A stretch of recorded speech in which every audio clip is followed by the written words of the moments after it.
Welcome to the Bandwagon podcast, and today my guest is a friend of the podcast, Gurinder Singh Mann. He's a leading Sikh historian for over 25 years and specializes in Sikh history and heritage in the UK and throughout the world. He's an author of 3 books. He's also devoted his life at the moment into research and especially around Sikh artifacts. And he's been on, and whoever goes onto this show always gets the big respect straight away, which is BBC's Antiques Roadshow. So, Gurinder, welcome to the podcast. Akali, nice to be on the show today. Thank you very much for the great intro. But just a quick correction. 4 books. 4 books. Yeah. What is your bio? So you're gonna. But what is interesting is the bio was with 3, and the new one, which makes it 4.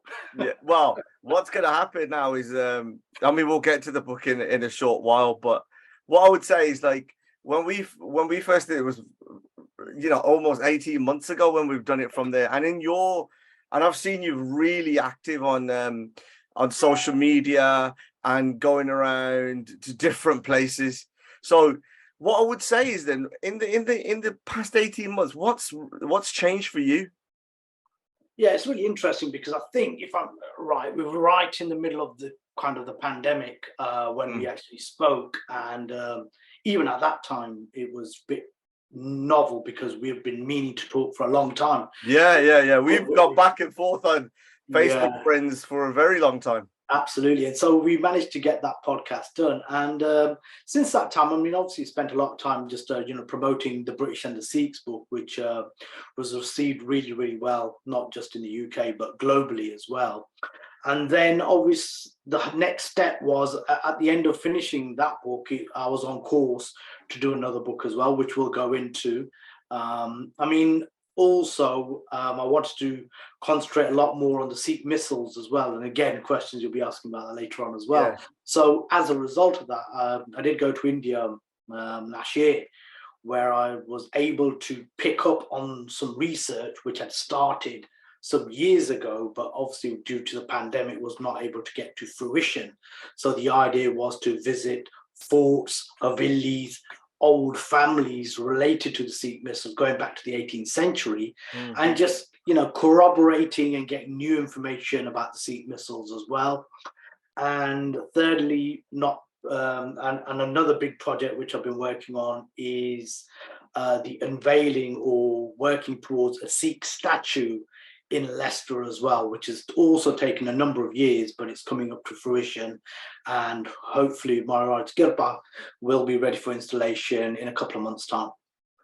Gurinder, I just want to, you just said something really interesting, especially in terms of what the atmosphere is like in India and stuff. So you went there. How does your work in India get received?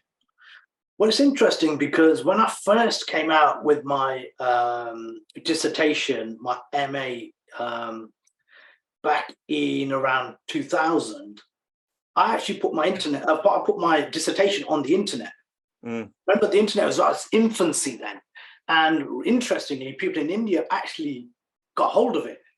And so from that time, I've had a great relationship with different individuals, whether it be people at universities, maybe it's Punjabi University Patiala, whether it's the layperson, whether it's individual scholars, even the main religious authorities as well, and certain denominations, where it's the Nahangs, Taksal, or different denominations. I've always had a great relationship because I go with honesty. I'm not here to play any games. I'm just here to do the kam. I'm here to do the seva. I'm here to do the research, and hopefully it comes out, because when people from England go abroad and they're asking questions, they're asking this, you're going to have a purpose to your questions. There's one aspect which is always you're intrigued by history, you're intrigued by the ways of the Sikhs, you're intrigued by religion. But then the second fold is where you're actually so devoted to your kam that the questions you ask are so hardcore, if I may use that word, that the person you're going to ask them to, they won't just be surprised, they'll be wanting to help you because it's the questions they don't get asked. And that's the kind of thing that I've always done, is to kind of ask the questions which, some scholars don't understand, or may want to delve into themselves. So I'm also like a scholar as well, which actually means a lot of scholars tap into me to know about various things, because I have a lot of broad range of historical skills, if that makes sense. So I don't just cover one period, I don't cover one person. I cover the whole range, going from the Guru period, missiles, Sikh Wars, Ranjit Singh period, up to about 1900. So therefore, when I go across to India and the Punjab, the honesty is there, and that's why I have this great relationship with people, and there's a lot of people who help me as well. And I think it's really important, because the काम I do isn't, even though it looks like a one banda job, it's not a one person job. I'm always contacting people, emailing, what about this? What about this? In fact, I ask more questions than you're going to ask in this podcast today. Oh, God. I really appreciate in terms of what what you've said, and when I'm going to go into the book very shortly, the effort in terms of I think the accuracy is the word, of where you try and become as accurate as possible when you're doing work, is really good. And by the credibility of the questions you do, you already build that rapport straight away. Is that fair to say? No, absolutely. And, I don't go with any kind of pre-expectations. I don't actually go in with kind of, with any attitude. I don't go in by thinking I know everything. I always go with the idea that I want to learn something. And that's what people don't do. They go in with the idea, I've got 80% of knowledge, I want to fill in that 20%. I go with the idea that, yes, I've got amount of knowledge, let's pick up some ideas from somebody else, and let's see how it amalgamates with the ideas you have. So it's a symbiosis relationship that I always say, and it's not necessarily just with history, it's with when you meet people on the street as well. What's that relationship you will build with people? And people sometimes are very short-term thinking. The काम I've been doing, like you said at the outset, is 25 years. So you've got to build up these relationships year after year after year, and you can't be breaking bridges, etc., and things like that, because you'll need to tap into people in the future. So it's really, really important that you have this kind of standard and a compass as well, where everyone can tap in with the research I've got, and it's reciprocal as well. One of the things that we did when we did the earlier podcast, and we spoke in that episode, it was really informative in terms of like how accurate you try to focus on. And you said at that point you had another 3 or 4 books in you already in terms of like planning of different angles of where you could go.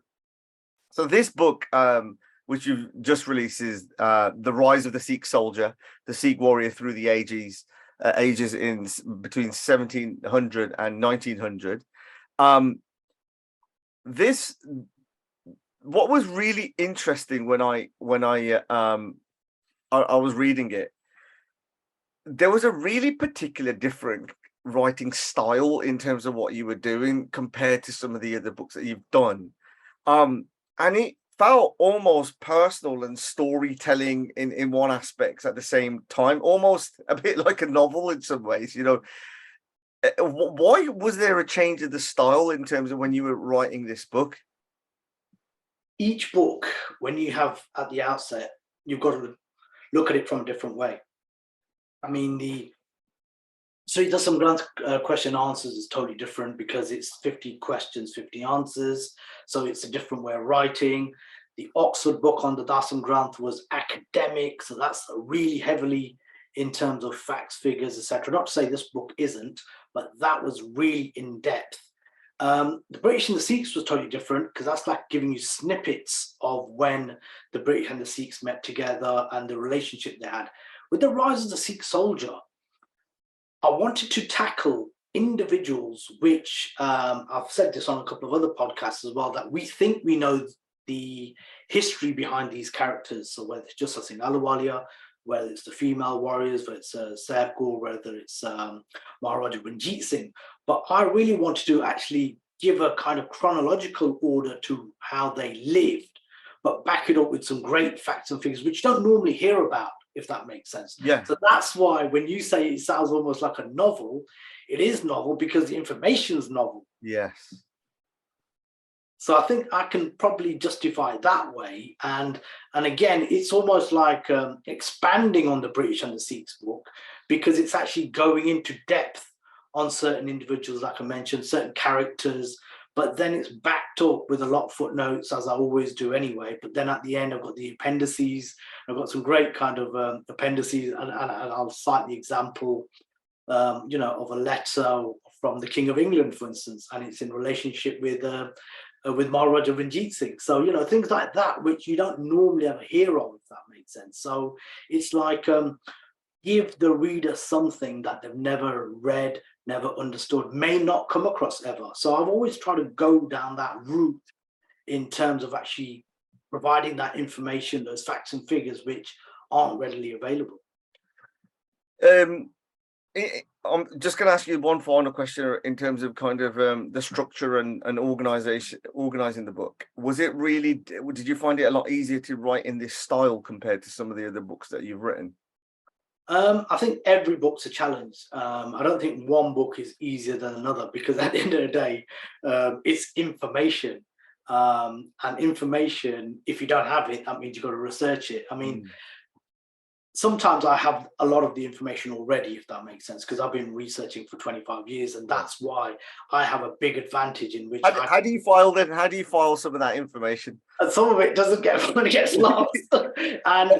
and it's really interesting, because even like last week or the other day, I'm looking for something, I can't find it, but then I find something else which is even greater than what I've actually lost.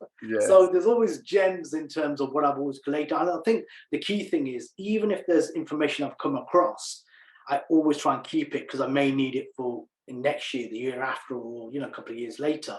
And that's why, which you touched on, is that I've got material for several books, if that makes sense. And the reason for that is because I'm a researcher first, and then I sit down and I can plan the book and write it in a way I want to. So I think the difficulty level is that all books are difficult to write. There's no easy book you can ever write. Even if you had 100 pages, 200 pages written in the past, you still got to go back to them to make sure it's relevant to this particular time. So it's just more a case of actually just always being focused whilst you're preparing a book, really. So your journey into research, we already sort of discussed it before, but do you feel, has the passion changed? Ooh, that's a tough question. When you've been working in this area for so long, you will have those little dips where you're gonna have little breaks and stuff. But I'll be honest with you, generally I've always been on it. I think most people know that. Always on it, if that makes sense. And it's almost like if I'm away from the research for a week or two, something is dragging me back and saying, you've got to get back on this case. Because I've always felt, and it's not being pompous, it's not being about blowing your own trumpet, I've always felt that we don't have many scholars on this planet who are actually providing the information, the history, which we need to tell, not just people who are our own age. I mean, obviously we're living here in Britain, we've got several generations here, but the children that are going to come after us, and the ones that are going to come after them as well. So the problem with some scholars is that their information is not palatable. It's not available easily. It's not available to read easily.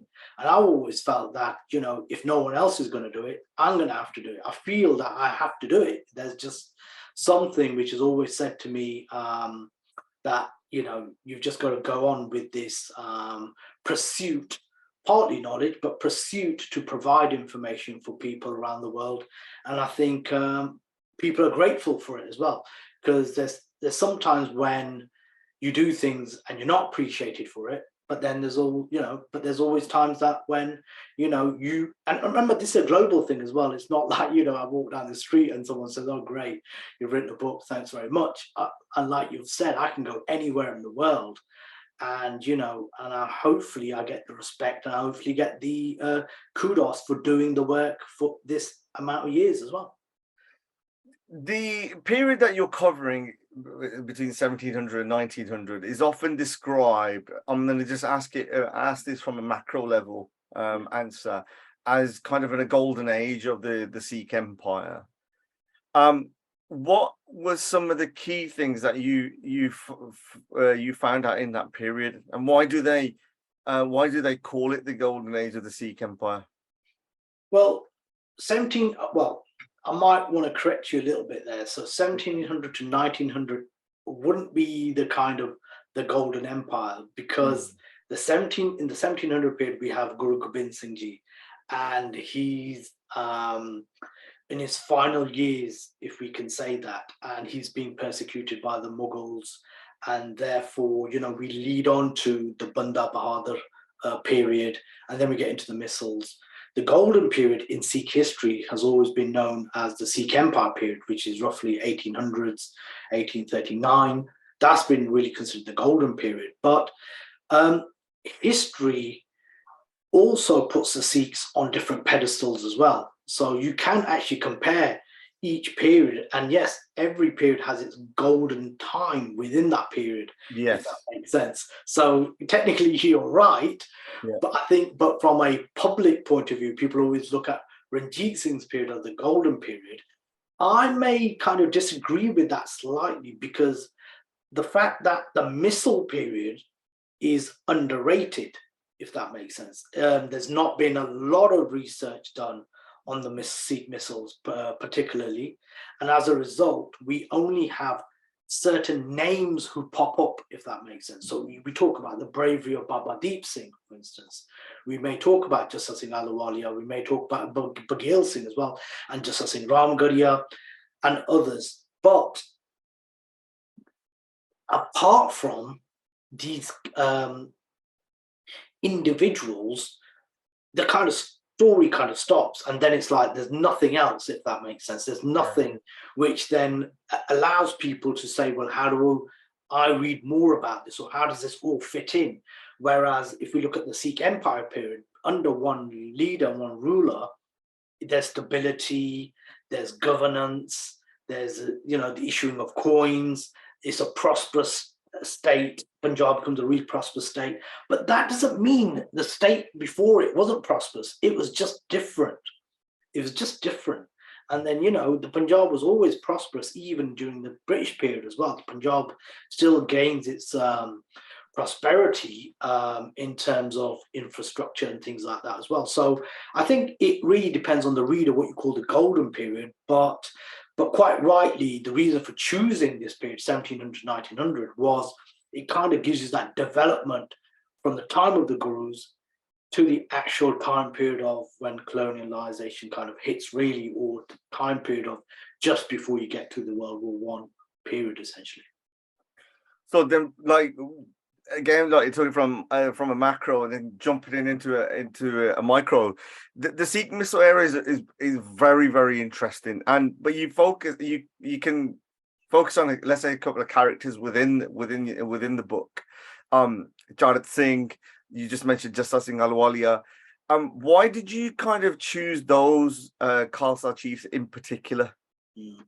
Well, in the British and the Sikhs, I'd kind of open up the Pandora's box at that particular point, in terms of actually kind of concentrating on Baghel Singh, just to kind of let people know in terms of the conquest in Delhi, 1783. I had Baghel Singh on the cover, and it was kind of like saying this time around, let's make it a bit more kind of, let's give that historical narration as to who were the key characters in the missile period.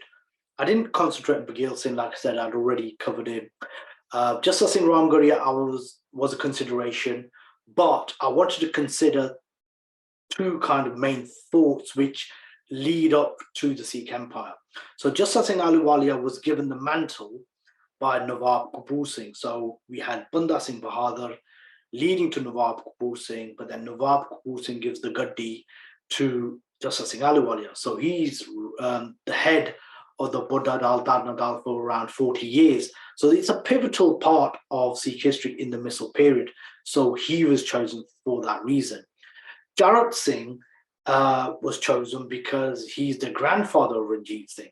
So before we get Ranjit Singh and we get the Sikh Empire, how did his missile develop and how did it help Ranjit Singh become who he became, if that makes sense. So there was those kind of aspects which made me choose specifically about the male characters.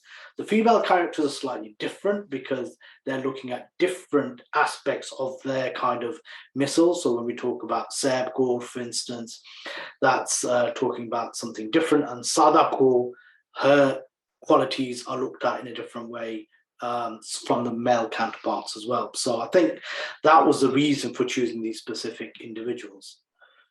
Could you tell us some of the anecdotes that you found for those two that you just mentioned?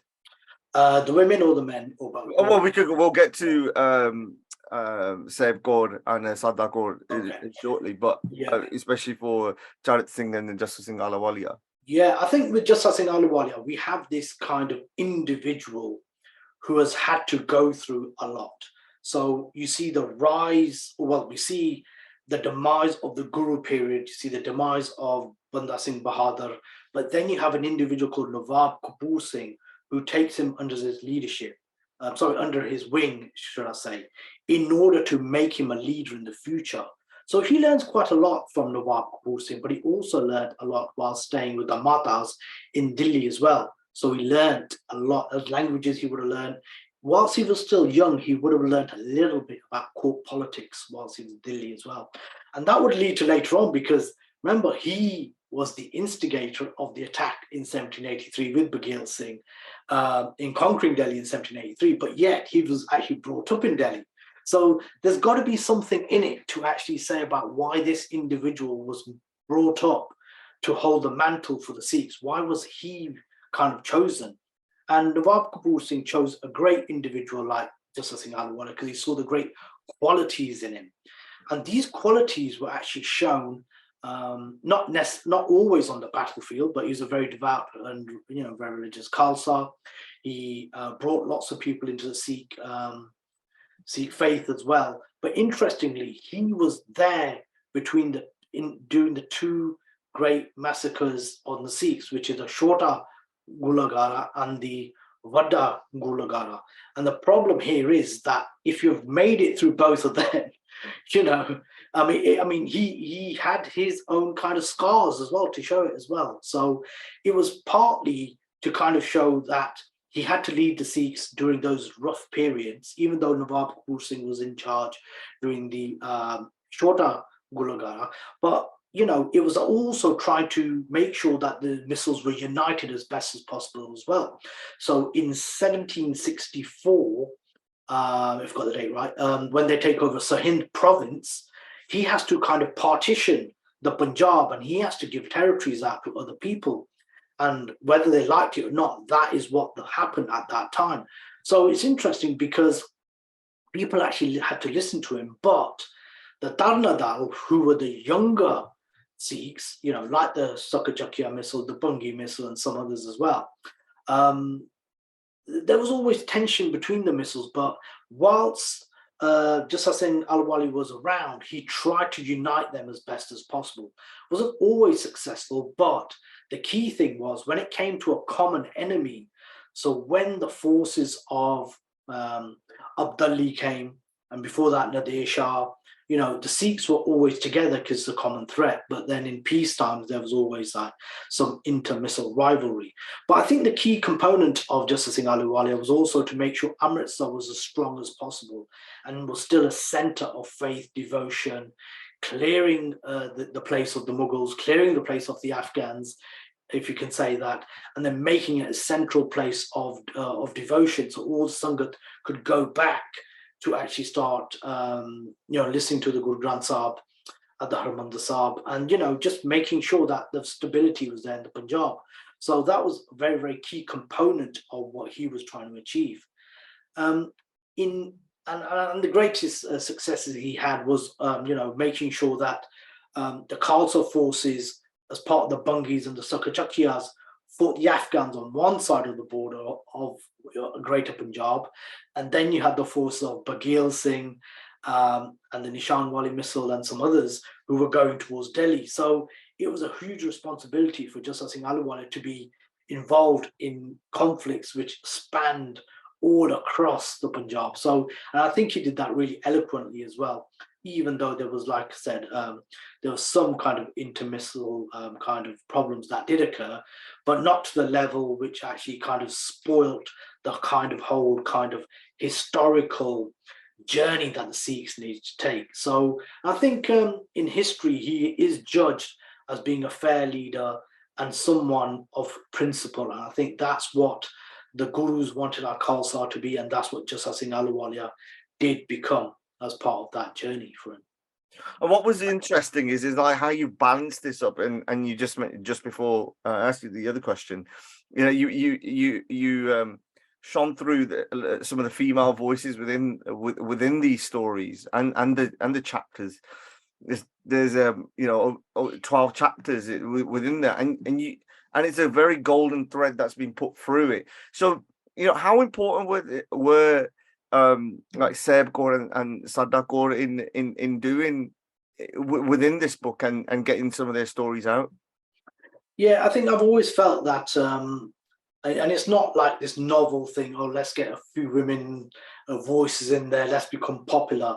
I've always felt that that their story has always been missing, because when you're doing research and these names are popping up, why aren't they being included in books? I've always felt that you know, there's always like little footnote here, a little side note here, or you know, and you know, most male writers have been guilty of it, and it's really been. I was fortunate this time to actually say, well, no, I'm going to actually, you know, focus on individuals like Seb Kaur, because she was maybe not known to many people, and you know, she came from the area of Patiala. And, you know, Patiala sometimes gets a bad name when it comes to Sikh history as well. But I wanted to actually shine a good light on Patiala in terms of what she was trying to create and trying to show how she was bigger than her brother, Seb Singh, who was, you know, maybe not politically astute as she was. And she was also a military leader, and she fought against the Marathas successfully. And then she eventually even fought against a Britisher named George Thomas. But, you know, her power was great, and she was considered the Prime Minister of Patiala, like I've mentioned. But then she fell foul of her brother's jealousy or his instigations. And in the end, it was the Britishers, the same British she'd been fighting against, called George Thomas, who actually came to rescue her as well. So, you know, it's these insights into history which fascinate me all the time. And then when we talk about Sada Kaur as well, when we talk about Maharaja Ranjit Singh's success, we cannot talk in the same breath of Maharaja Ranjit Singh's success without talking about Sada Kaur and the grounding that she gave to Ranjit Singh, so then he could climb up that ladder to become Maharaja.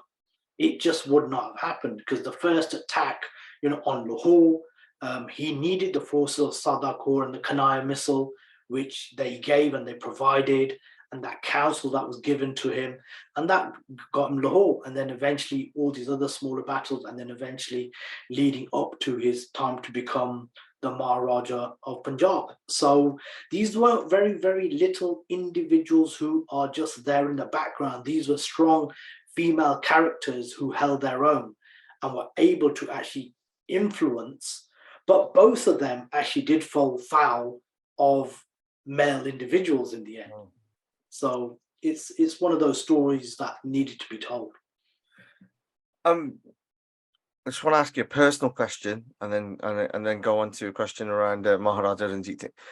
When you're doing the research and you're going into kind of quite a lot of heavy content, how do you balance your own emotion to kind of stay, you know, because when I'm hearing some of these stories and when I was reading some of it, it really brings up, you know, a sense of pride, anger. I'm feeling all these things at the same time. How do you control your emotion?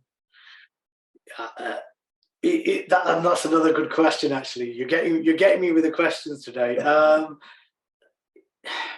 I think I've always tried to have that balance. When I worked on the hardest subject you can ever do in Sikh history, and that was the Dasam Granth.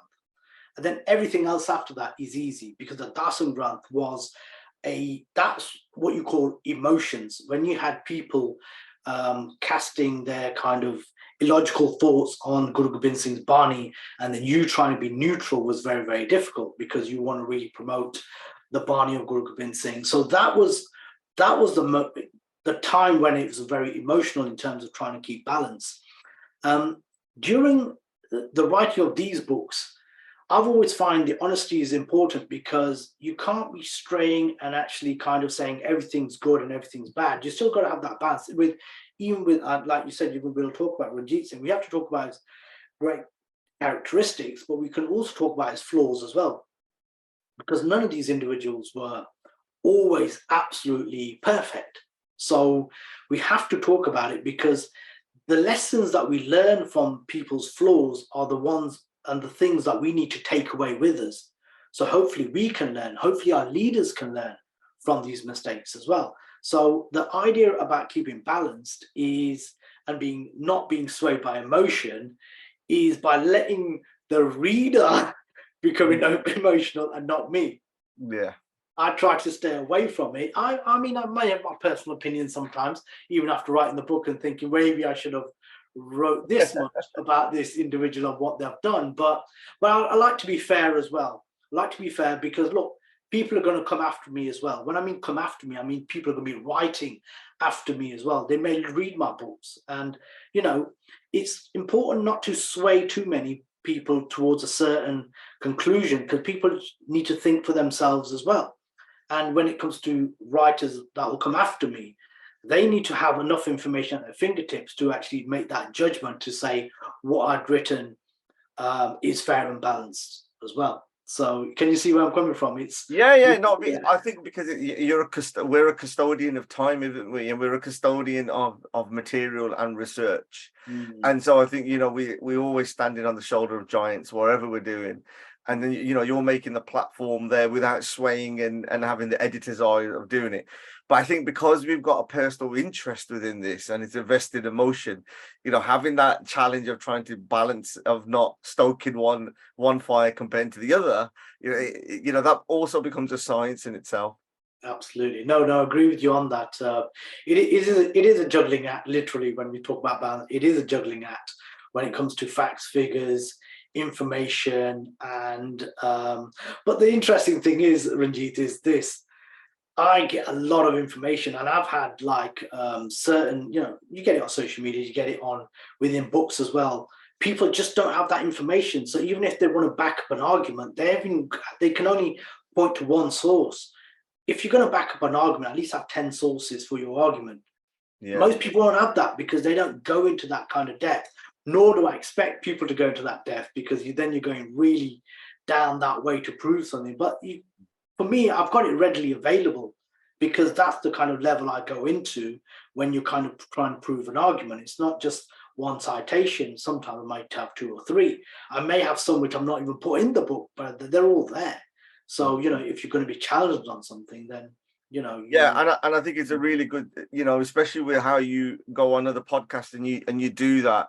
And the great work that I was doing on the Ramblings of a Sikh podcast, and you see individuals like that, it gives you reassurance that there's other people picking up the baton or going a different direction and becoming that source. Very valuable, very valuable. So Maharaja Ranjit Singh, when you just mentioned it, what was a young Maharaja Ranjit Singh like, especially in the formative years? Because you were talking around with Justice Ahluwalia going and having the court experience and having that kind of played into that historical lineage at that point. What was a young Maharaja Ranjit Singh like?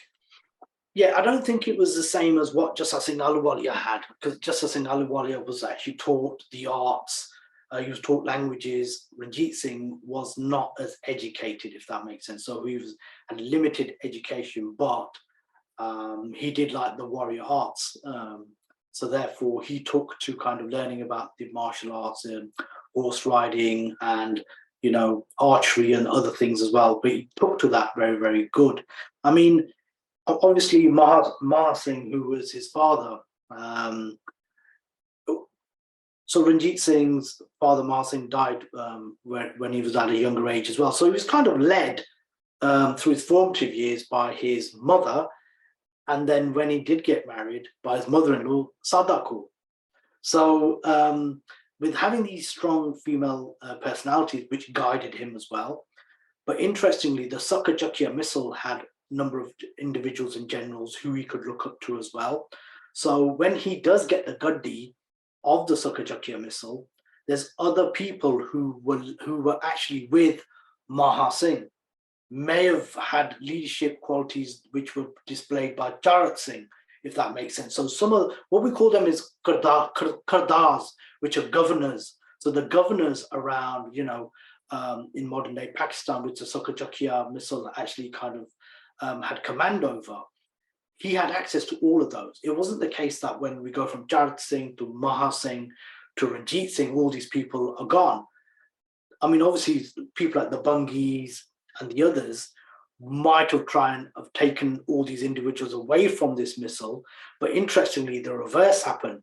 The Sakajukya missile actually took the governors from the Bungi missile and the others as well. And it was really to their credit that they were not necessarily the biggest missile. They weren't necessarily the strongest missile either, but they just played the political game very, very well. And that led to Maharaja Ranjit Singh in good stead. So he was learning as he was growing up.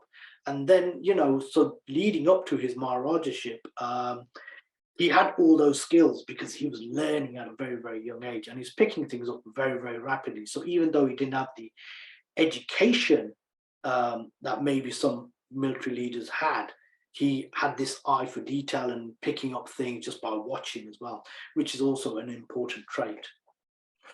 So on the journey of Maharaja Ranjit Singh's ascension upwards, what was the culture and the military kind of tactics or strategies being used at the time before he comes on the throne? Yeah, that's a really good question, because in the 18th century, the main pursuit, the main way of undertaking military operations was cavalry. So Koreana Sare did that, you jump on your Kore, you've got a couple of weapons, and then you're off. That's why, the Singh and his Kora was the mainstay of their kind of military life. So artillery was very non-existent. There was artillery in terms of guns. I mean, the Sakajukya missile had already got the Zama gun, which is the most famous gun. They'd kind of wrestled it between the Bungis and them several times. And then he wrestled it back off the Bungis when he became Maharaja. But I think what Maharaja Ranjit Singh learned I think is most crucially around, literally as soon as he'd taken over Amritsar around 1801, is that he realized that his military strength needed to be improved. So he knew about the cavalry tactics, but he had started seeing or started getting information about the British, for instance. He'd found out about what the French were doing. And then when he did meet the British, when he saw the British for the first time, he thought, look at these disciplined soldiers. These soldiers are very, very disciplined. They have a certain way they're behaving. My soldiers aren't doing this. Yeah. So, I mean, it was a question I was going to ask, and you kind of answered it. The world intelligence at the time, I'll be listening to some of the Comanche stuff, and you hear how where it went from that journey from going to horse, getting into, well, ultimately kind of like disease, really, and then but militarizing themselves, and then you just mentioned the British and the French then. So how was he kind of collating that intelligence? Are you aware of that journey of intelligence to him? Well, the interesting aspect is, if you look at my British and the Sikhs book, I kind of mentioned that anyway, because the missiles were already in communication with the British from the the first time the Sikhs probably got in contact was around just after 1764 anyway.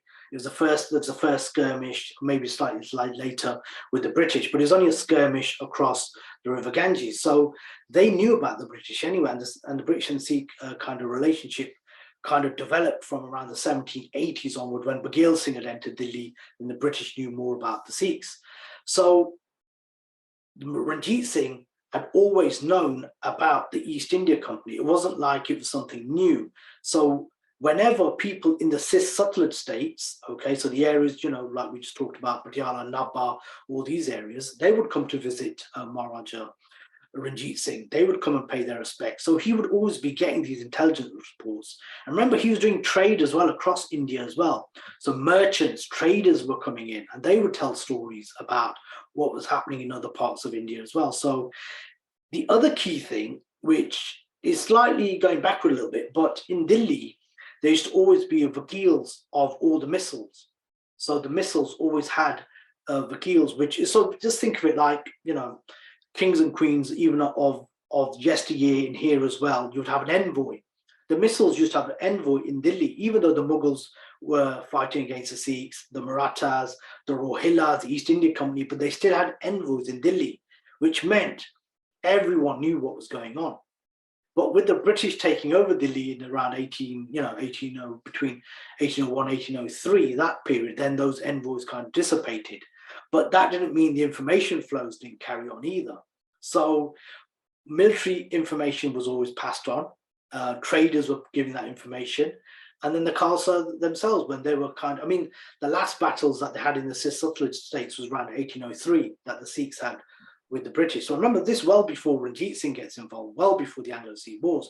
The Sikhs from the Cis Satluj states were fighting against the British, but only in a minor way at that particular time. And then the British completely shut off that border where the Sikhs could actually raid into Delhi when they took over, when the British took over Delhi. But that information will always get passed on to Ranjit Singh. So yeah.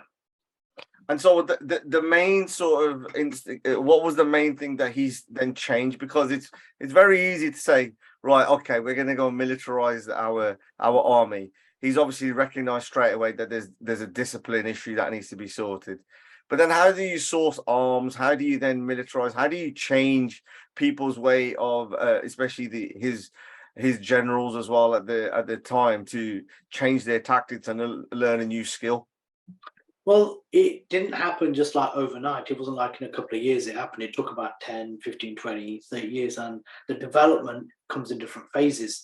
So he'd already started to get the infantry, try to recruit infantry, because he knew his forts needed to be guarded, so you need infantry.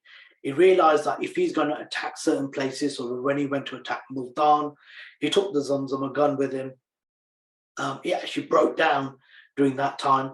But then he realized that he needs more artillery, so therefore he needs more people to actually, for siege warfare, if that makes sense. So, but also, remember, he'd subdued a lot of the missiles, so he had to absorb the missiles into his system. He employed the Akali Nahangs, okay, who were ordering to themselves anyway. But then what he did cleverly was he actually increased the pay rates for the areas which he wanted the most individuals. So he'd pay the infantry and the artillery more because he needed more numbers in that area. And interestingly, when we talk about artillery, the main people who were part of the artillery was Muslims, not Sikhs to begin with. So therefore, the main chiefs and the main gunners were Muslims. And then they would train the other Sikhs to become efficient in the artillery aspect. The infantry was initially imposed of, deserters from the East India Company, Gurkhas, people from Hindustan who just needed employment. Then over time, Sikhs took over infantry as well. But I think the biggest impact was by having the Europeans come in.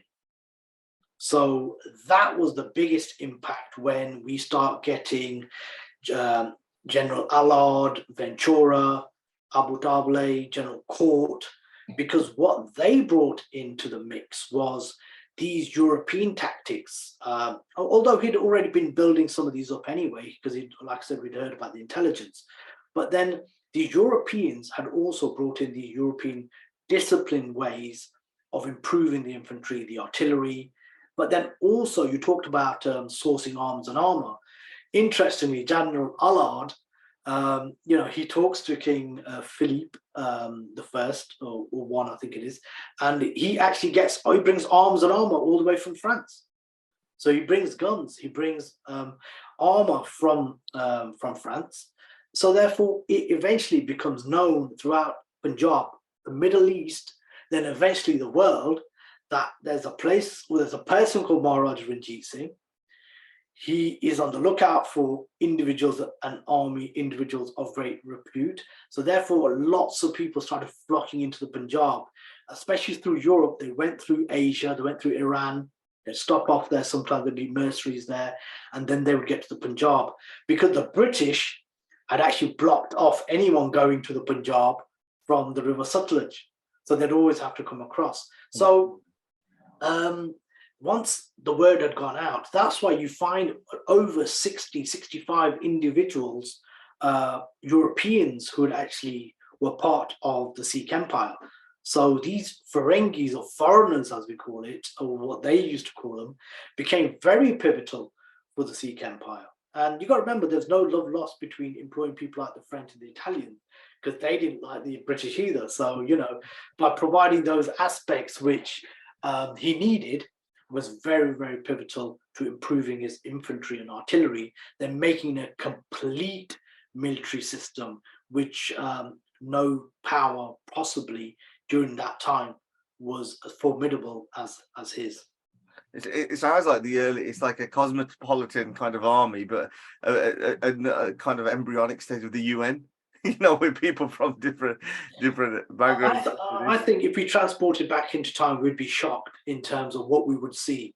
I mean, we talk about the Punjab, we talk about how it's a religious place, but interestingly, you would notice the cosmopolitan aspect at that particular time. There would be people from all around the world there, and you'd be thinking, well, where these people come from? And it's like, you know, in fact, you don't have those numbers now as what you had then in terms of foreigners coming in, because there it was quite visible, because, you know, the numbers of the Punjab would be a lot less. So it's quite visible as to who's around. But that cosmopolitan nature was very fluid as well. So there's people coming, there's people going. So there was always changes in terms of who the individuals were. And remember, it's not just a military thing as well. It's people from the East India Company that were coming in and having kind of relations with the British, you know, finding out what Ranjit Singh's about. You'd have artists come in, you'd have illustrators, you've had people writing novels, books. So there's a lot of people traveling through the Punjab during that Sikh Empire period. So, you know, we discussed it off air and as well slightly, but the book itself, you discuss Hari Singh Nalwa and Akali Phula Singh. What was the main reasons that you included those two individuals, especially?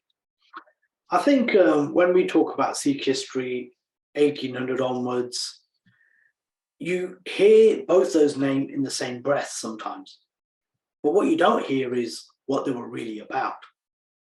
Now, if you're more geared towards Hari Singh Nalwa, you may know about those stories. If you're more geared towards Akali Phula Singh, you may hear and know about those stories. So what I wanted to do was, especially with Hari Singh Nalwa, was to actually talk about his military conquests and his governorship as well. And that's another important part of these generals. So we talk about the European generals, we talk about the Sikh generals. They weren't just military leaders, but they had to govern areas as well. That's a really important point. They had to govern aspects of land, and then they had to write, you know, they had to actually send information to Maharaja Ranjit Singh in terms of payments, profit surplus, you know, grain stocks and things like that. So it wasn't just all about fighting, it was also about administrative duties as well. And as boring as it sounds, but that was something they had to do. It was non-negotiable. You can't just be a military leader. You had to be part of governorship, that's the reason why Punjab was so strong, because the military leaders had to prove themselves in other areas as well. And one individual like Hari Singh Nalwa was great because he was able to kind of conquer and govern these areas around Pakistan, leading all the way up to Peshawar and up to the Attock. And those areas were very troublesome areas for Maharaja Ranjit Singh. But Hari Singh Nalwa created forts around those areas. He tried to be as humane as possible where he could, but if there was rebellions, he would fight back. I mean, you know, you've got to remember that Maharaja Ranjit Singh and Hari Singh Nalwa and the Khalsa blocked off the Afghan route, essentially. They blocked it off for the first time since the invader had ever come into India. they'd actually closed the border off, essentially, which meant there would be no more kind of incursions into India, because India had been looted so many times by invaders. We talked about Nadir Shah, and we talk about Abdali as well. They used to ransack, loot India blindly, where there's nothing left in the country in terms of riches. So for the first time since invaders had actually come to the sword of Hindustan, Maharaja Ranjit Singh and Hari Singh Nalwa were pivotal in ensuring that border was closed off. And that's a major, major achievement, which is what I really wanted to kind of pay homage to, but also the qualities of Hari Singh Nalwa, his diplomatic skills as well. And again, he used to meet British leaders as well, generals of the East India Company. And Ranjit Singh used to look up to him because he knew he was one of those finer generals in which he could conduct himself in. On the converse of that, we have Akali Phula Singh, who would never be sent to meet a British general because he was anti-Ferengi. No, sorry, he was just anti-Ferengi, he was anti-British. So this time around with Akali Phula Singh, I wanted to pay more attention to how one individual could do anything and no one could stop him. And it centers on a skirmish with Captain White in Nabha. And at that particular time, it was kind of, those areas which the British were kind of administering, if I can say that. And then what happened was he goes and slaughters the camp of Captain White. And the East India Company get really, really upset. And they say, well, we want this individual, we want this robber, this plunderer, we want this individual, we want him in chains. The problem is, who's going to arrest Akali Phula Singh? It's not going to happen. People in Nabha are like thinking, oh yeah, they're paying lip service to the East India Company. Yeah, we'll do what we can. And then he goes to Anandpur, I think it is, and then he goes, and then in the Punjab, he lays low a little bit. But Ranjit Singh said, yeah, we'll try and do something. But if Ranjit Singh tried to do anything, it would have been worse than what the East India Company were going to do, because the Punjab would have turned on Ranjit Singh if he'd even done anything with regards to Akali Phula Singh. Because you've got to remember, the Akali Phula Singh, he's not just a military leader, but he's the main religious leader. He's the head of the Buddha Dal, and he's the chief custodian of the Akal Takht. So there's no one who can actually do anything. So I wanted to focus on, I could put it in inverted commas, him being a badass, but it's not about that.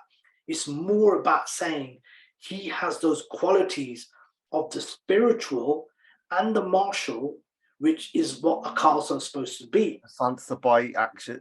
Absolutely. And that is why he was the cornerstone of the Khalsa even during the time of Maharaja Ranjit Singh.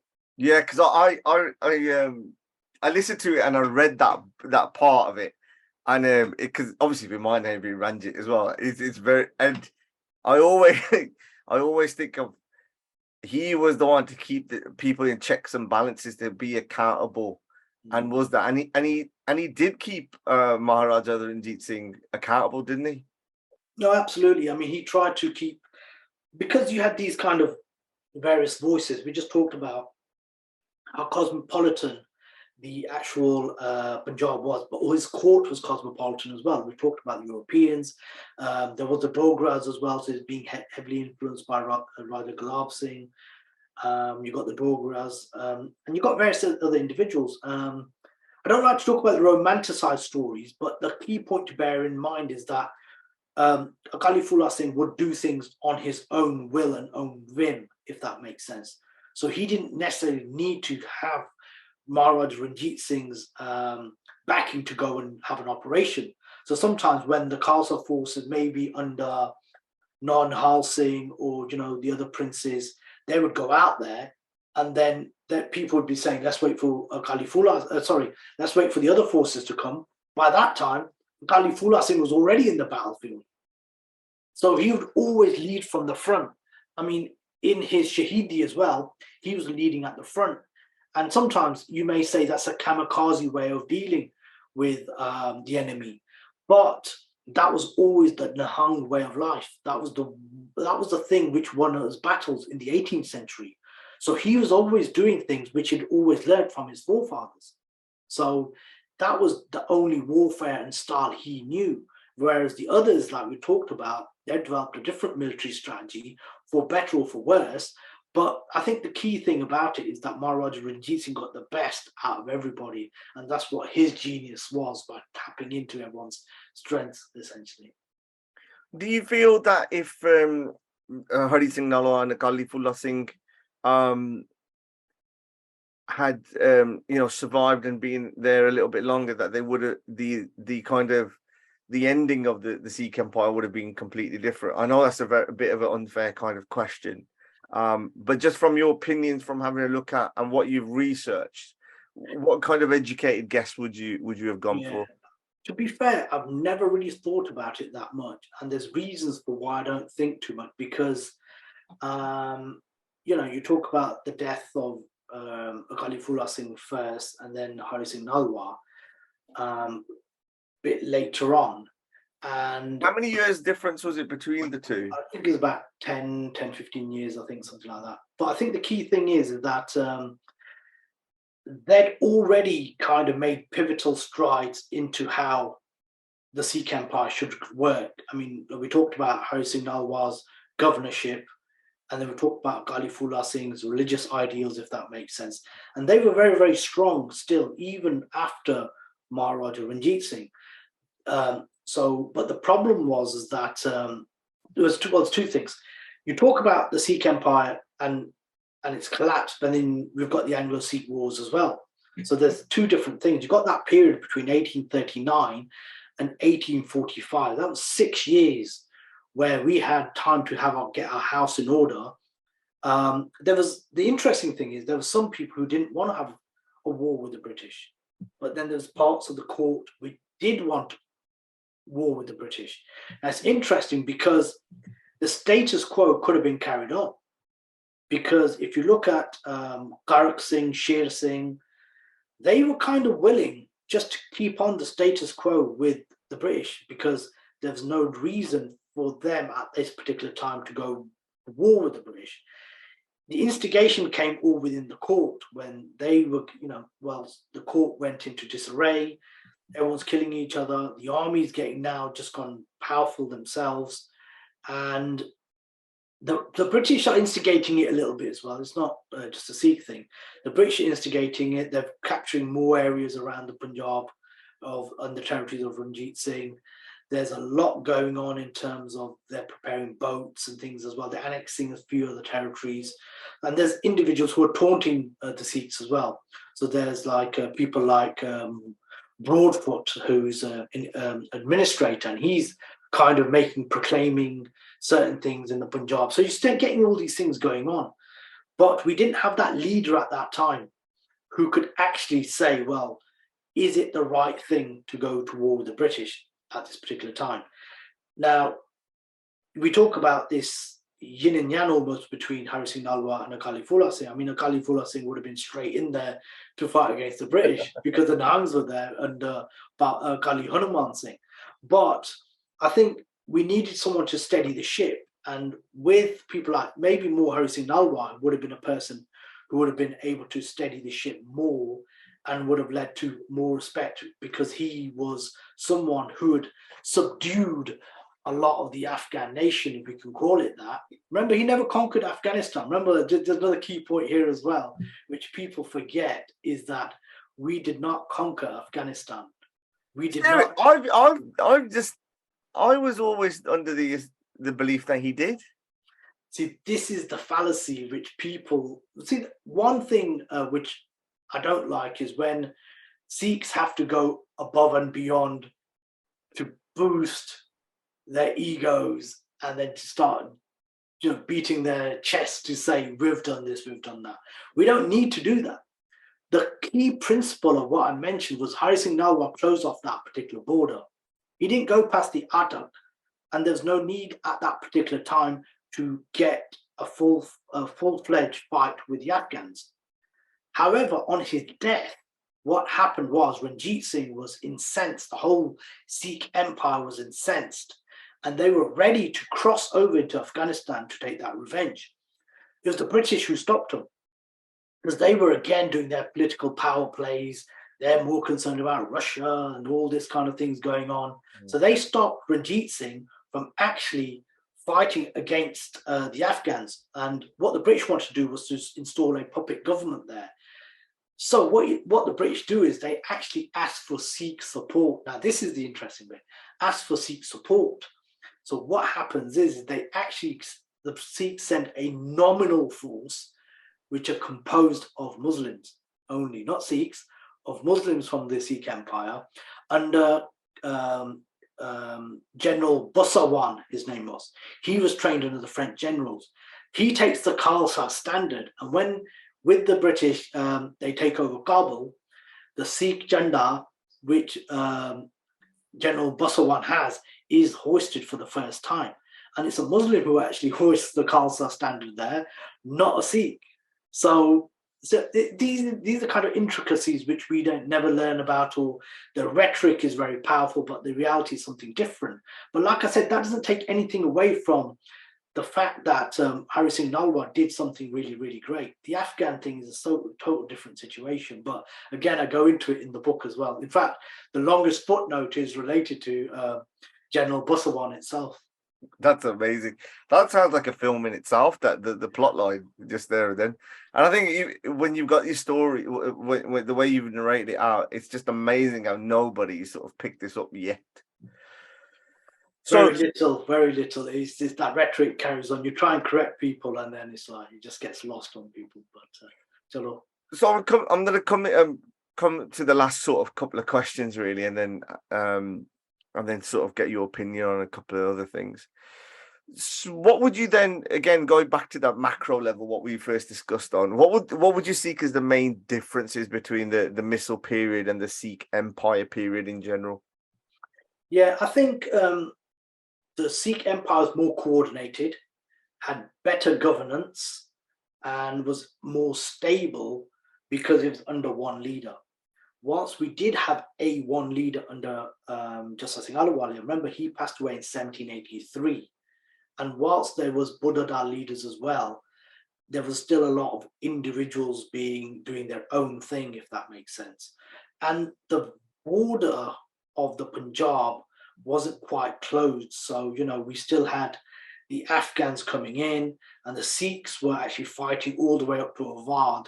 So there was a lot of territory, but not enough men to cover all those areas. And there was too much of this hit, strike, and then retreat, if that makes sense. So you go for a plunder, you get your taxation, you get Rakhi, which is a taxation system which the Sikhs operated in the 18th century. But there was still a little bit of a disorder, if that makes sense. It was a great system whilst it was there, but then as the older Misl leaders got older and older and older, who was going to replace them? And that's why Ranjit Singh had that vision, and he'd actually seen the greatness of the Sikh Misls, but also the negative qualities of the Misls as well. So to unite under one leader was his goal, to ensure that the Punjab came together. So both had their benefits, but both had their disadvantages as well. But I think with the research I'm doing on the Sikh Misls, it may come up with a lot more information in terms of the governance system, which we don't know about as much as we do, say with the Sikh Empire. Wow, there's just so many different angles to go on there, and I think it's really important where you've kind of shown the research and the structure in the book is that you've included quite heavily some detailed maps on the Anglo Sikh maps. The Anglo Sikh maps included in the book. Why is this so important, and why is it so unique?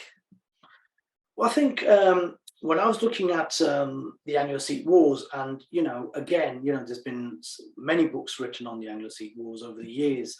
There's a lot of testimony from the British as well. But what I want to do was specifically put down the Sikh positions. I mean, many books have maps in there, but they very rarely actually put down where the Sikh commander was in those maps. And it sometimes was labeled as Sikh, or be infantry, or be artillery. But what about their names? Who was actually there? And therefore, by unpicking the history of the Anglo Sikh Wars, I mean, I've been working on the Anglo Sikh Wars. We did the first exhibition in Leicester, 2017 period, where we were able to get relics from, all over England for that exhibition. So I've been heavily involved with actually understanding the Anglo Sikh Wars. So therefore, when I see something which isn't really talked about, I really wanted to get down to the bottom of the Anglo Sikh Wars in terms of giving a fair assessment of the wars within the book. And hopefully I've done that, but that couldn't be done without actually having clarity on the maps that were included and where the Sikh positions were, because that really helps the reader understand where the Sikhs were and where we'd taken loss and where we'd had the advantage. Because when it comes to military tactics, we should learn from these for the future, because that it actually gives us some great lessons as how we could have won in some of these battles, if that makes sense. And it's interesting because it wasn't necessarily that the British were superior. Even they had bad tactics as well. So these maps actually show you how. So I think is in one of the battles where the Sikhs and the British are actually, there's like some big bushes, if you can call it that. There's a range of bushes, and both sides don't realize how close they were to each other. And if they'd known, then there would have been a different encounter and things like that. It's just these little things which, on the face of it, makes a big difference. And also, like finding out whilst you're doing research on this, is that that the British did a lot of friendly fire as well. Because the problem was that during the Anglo Sikh Wars, you've got to remember, we talk about the Europeanization of the Sikhs. So they were wearing clothes which were very, very similar to the British.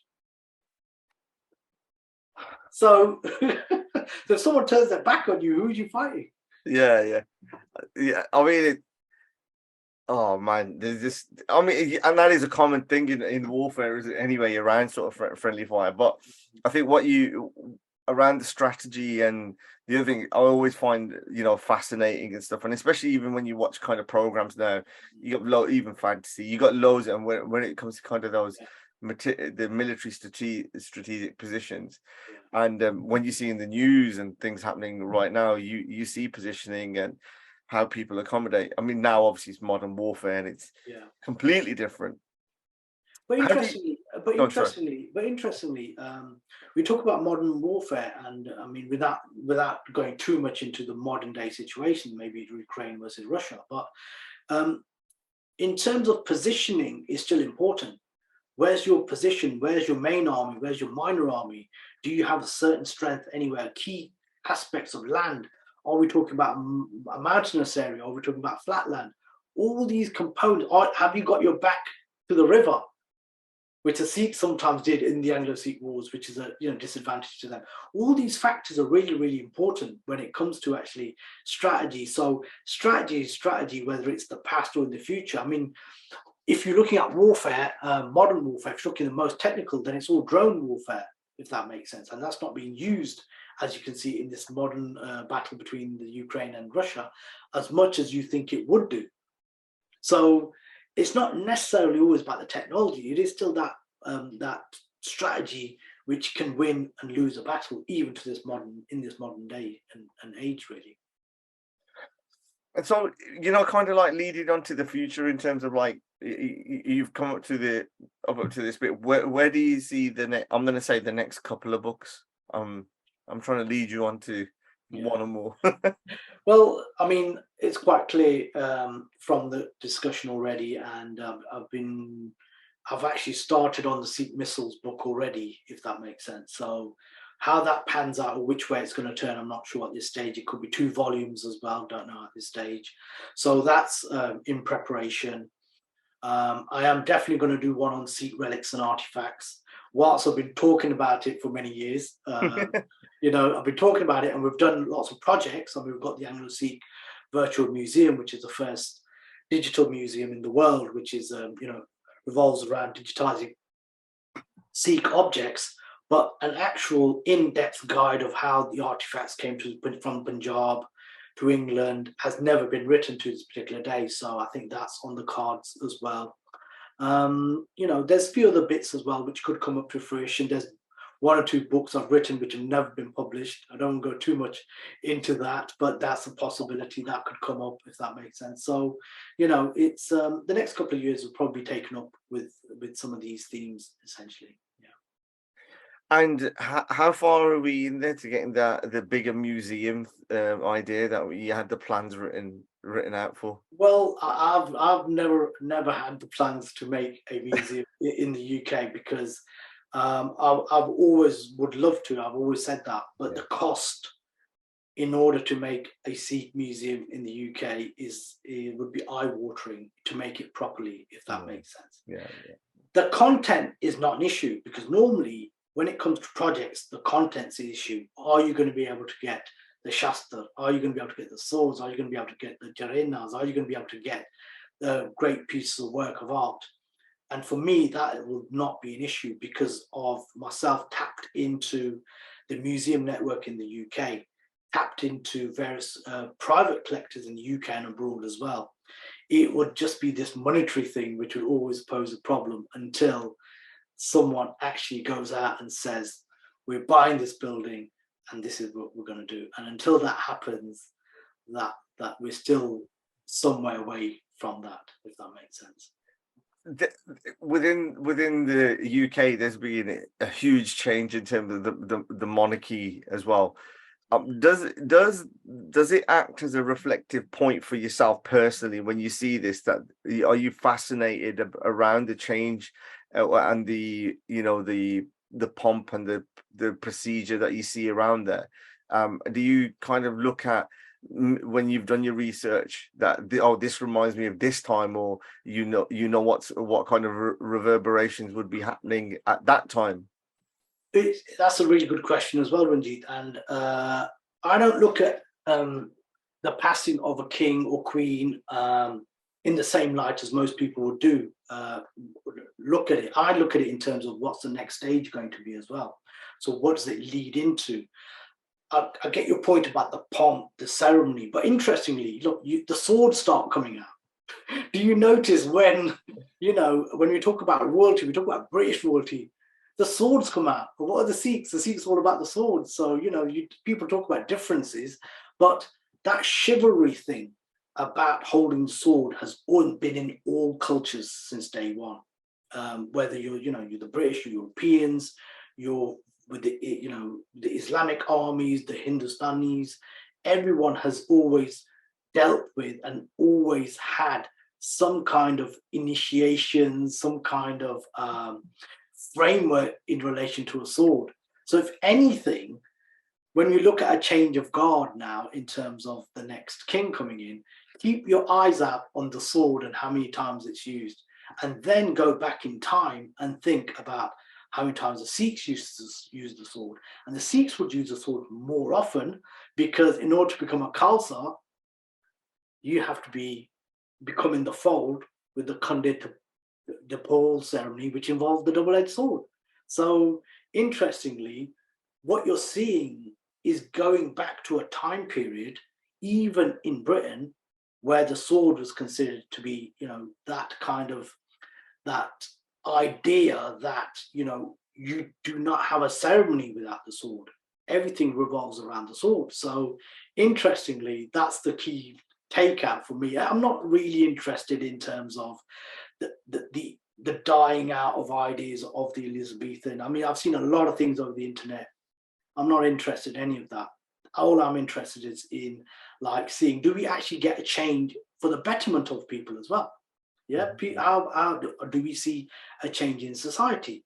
Hopefully we will. And for me, it's those kind of ideas which interest me more than if an idea or something is gone with colonialism and anything like that. Those kind of things don't interest me because the package of colonialism and someone dying isn't necessarily a full package. And you've got a political system, you've got a religious system, you've got a royalist system. These are different things. They're not the same. People always say that everyone's the same. It's not necessarily all the same. Okay, Gurinder, we're coming towards the end now, and you know what's coming where I give you a chance. Is there anything else that you want to kind of get off your chest? This is the space for you to do so. Just one key thing that we started off with today was that I have been heavily involved in the creation of a Sikh memorial in Leicester, and it's taken a couple of years, and yeah, it's going to be something which is very unique to Leicester, and that's going to be installed in a couple of months' time. So yeah, I'm really looking forward to that. It's something different compared with all the other projects I've done.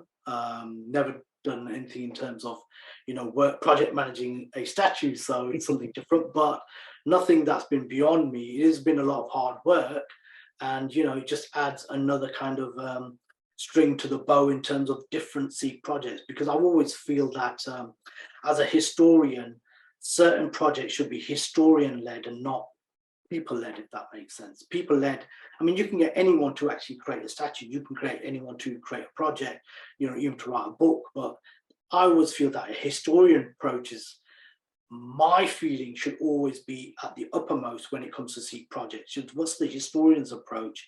Because then we can try and get an accurate representation of something which will be available for generations to come. And apart from that, the final thing I want to say is thank you to you, Ranjit. Always great to be on your podcast.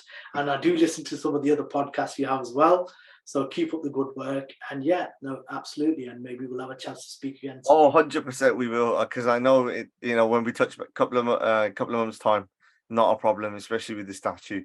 So, guys, it's the rise of the Sikh soldier, the Sikh warrior through the ages, 1700 to 1900, and written by our very own Gurinder Singh Mann. Gurinder, I just want to ask you one last thing. Can you do an audio book for this as well?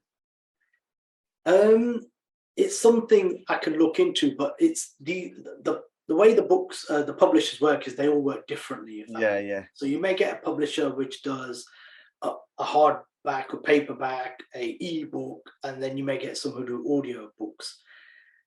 But this publisher doesn't. That's not to say they may not do it in the future. But yeah, I mean, I've had a few people ask about that. I personally don't listen to audiobooks, but that's not to say other people don't. I just think you got such a great voice in terms of like how you convey the story. And you've got to do a podcast of some sort. You need to start your own series and stuff as well, because it'd be brilliant. Well, maybe I can tap into your talents, and maybe maybe you can help me out. Yeah, don't follow me. I'll just tell you that. Somehow we fluked it.